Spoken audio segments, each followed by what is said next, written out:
Sem eira nem beira, farinha do mesmo saco, lua de mel, são apenas algumas expressões idiomáticas típicas do Brasil, mas que na verdade, será que são realmente brasileiras? Hoje você vai você vai conhecer a origem dessas e outras expressões que você usa no seu dia a dia e que talvez nem saiba a origem. E também vai saber, claro, as dicas de filmes, séries e livros para o seu fim de semana. Eu sou José Inácio Pilar, você sabe, é o nosso Café Antagonista, sempre trazendo entretenimento e cultura para você.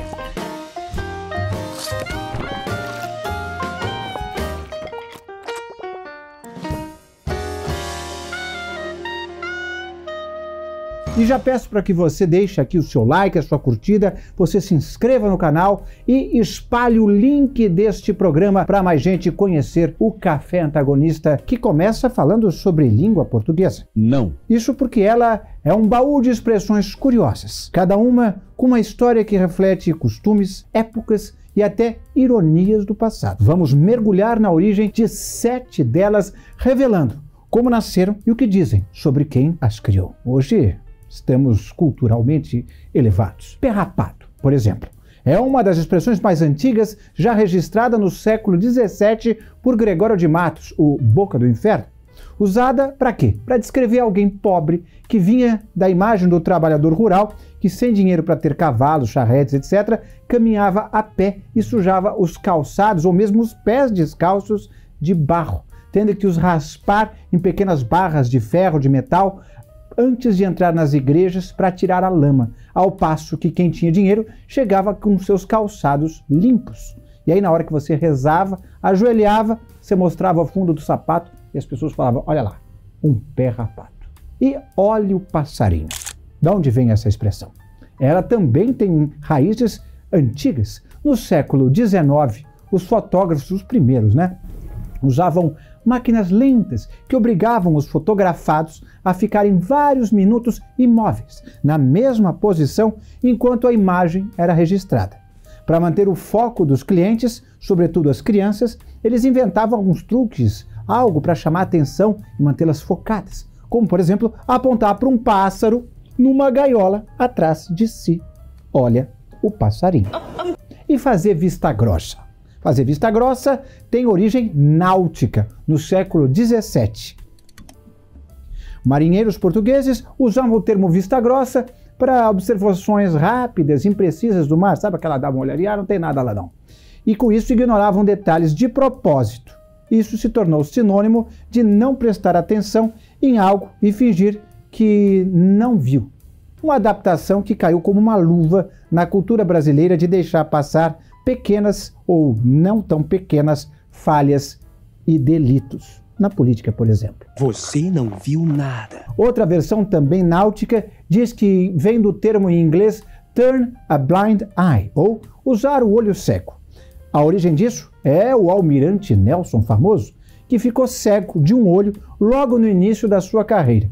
Foi quando ele recebeu de um superior um sinal para recuar na Batalha de Copenhague, enviado através daqueles tradicionais sinais de bandeiras do outro navio. O Nelson não queria bater em retirada, levantou a luneta, colocou no olho cego e disse que não conseguia enxergar o tal do sinal. E com isso, seguiu em frente e se tornou este ícone, mais em inglês do que em português. E farinha do mesmo saco. Não é tão difícil deduzir que vem de farinha, mas nasceu da simplicidade rural. É farinha da boa, hein? Desde antigamente, a farinha de boa qualidade era colocada em sacos separados, para não ser confundida com a de qualidade inferior. Assim, utilizar a expressão farinha do mesmo saco é insinuar que os bons andam com os bons, enquanto os maus preferem os maus. Mas, normalmente, se usa essa expressão mais no segundo caso, em tom pejorativo. Lua de mel, que romântica, não é? Vem das tradições europeias medievais. Na Inglaterra e na Alemanha, os casais recém-casados bebiam o mead, ou hidromel em português, uma mistura de água, mel, malte, levedo e alguns outros ingredientes durante um ciclo lunar completo de cerca de um mês para garantir a fertilidade da noiva e do noivo também. O costume evoluiu e o termo hoje simboliza o doce início da vida a dois. Sem eira nem beira. Ah, já sei, você vai dizer que conhece, mas tem duas versões. Uma diz que antigamente as casas das pessoas ricas tinham 3 beiradas de telhado, com acabamento, portanto, triplo. A eira, a beira e a tribeira, como era chamada a parte mais alta do telhado, com o acabamento mais detalhado. Quem tinha muito dinheiro usava desse jeito. Agora, quem não tinha dinheiro, não tinha nem a eira, nem a beira. Mas existe uma outra versão desta mesma história. Qual seja? Antigamente as pessoas, também em Portugal, tinham um terreiro onde lá eles espalhavam as raízes, como se diz? Como se diz os grãozinhos das plantas? 2 horas depois. Sementes, isso, olha só que palavra difícil, né? Eles espalhavam sementes nesta eira. Este terreiro chamava eira. E na beirada da eira tinha a beira. Este terreno, portanto, tinha uma beirada que fazia com que quando ventasse, as sementes não eram arrastadas pelo vento. Se você tinha a eira, mas não tinha a beira, quando ventava, você perdia tudo. Mostrava que você já não tinha muito dinheiro, porque você não tinha dinheiro para a beira. Agora, quem não tinha nem eira, nem beira, portanto, era pobre mesmo, porque não tinha nem o terreiro para secar os seus grãos colhidos. Já o 7 chaves evoca segurança máxima. Na Idade Média, os baús valiosos eram trancados por múltiplas fechaduras, cada uma com a sua chave. E ficavam, cada chave, muitas vezes com pessoas diferentes para dificultar o roubo, só se todos eles se juntassem num complô, né? Enfim, e 7 é um número místico, que, claro, exagerava um pouco a ideia de proteção.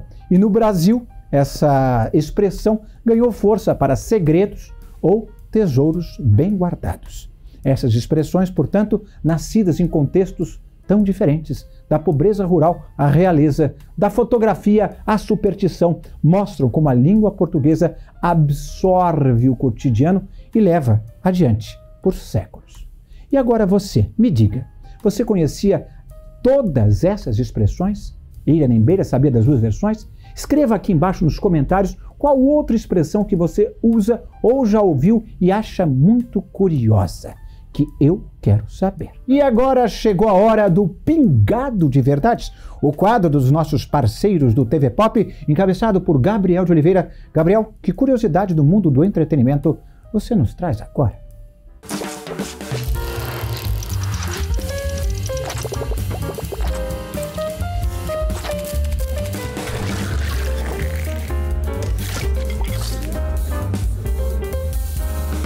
Oi, Pilar! Nessa participação nós vamos falar sobre a dualidade entre televisão aberta e streaming, mais especificamente abordando Beleza Fatal. A novela, que foi um grande sucesso de público e crítica no streaming Max, terminou sua saga na TV aberta como um fracasso de audiência, contrariando todos os prognósticos, já que a trama inclusive chegou a ser disputada por executivos da Band e do SBT. O folhetim chegou ao fim sem nunca ter ultrapassado a barreira dos 2 pontos de média na Grande São Paulo. Para você, espectador que talvez não tenha uma noção de métricas da televisão, 2 pontos é um índice muito baixo. A novela das 9 da Globo, mesmo em crise, supera a barreira dos 20 pontos com frequência. Força de Mulher, a novela turca da Record, tem índices na faixa dos 9 e 10 pontos de média. Até mesmo a Caverna Encantada, o maior fracasso da teledramaturgia do SBT em mais de uma década, tem o dobro de audiência do que Beleza Fatal conseguiu em seus melhores dias. Ao longo de seus 43 capítulos, o folhetim acumulou apenas 1,5 ponto de média, e acabou se tornando um dos maiores fracassos da atual fase da Band,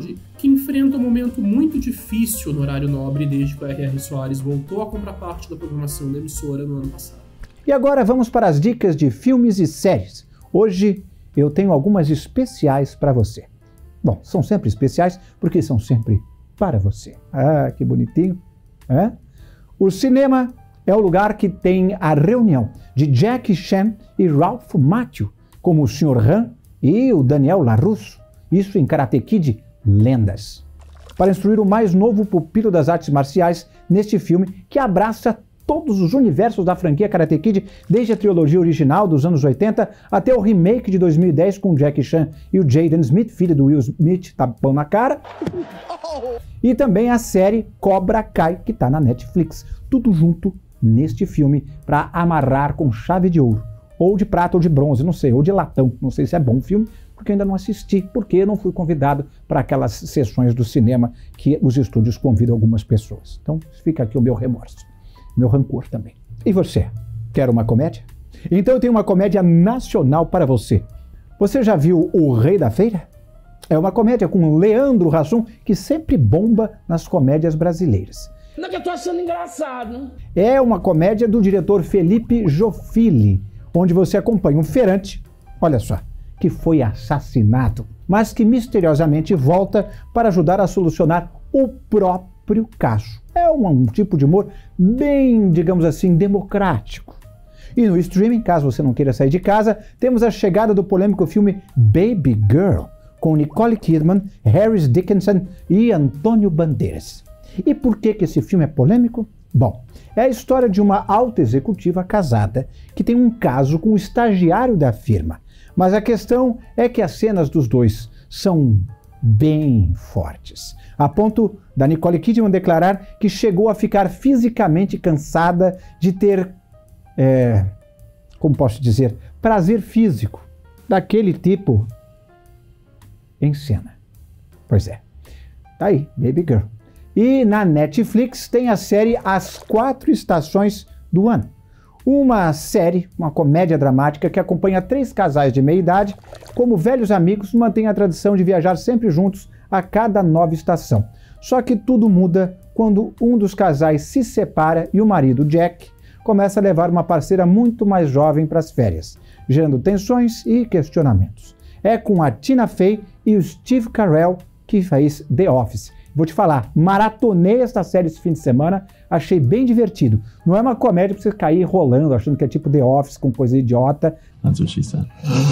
Não, é uma comédia com tons de reflexão, com tons até meio tristes em alguns momentos, mas é bem redondinho, são 8 capítulos na Netflix.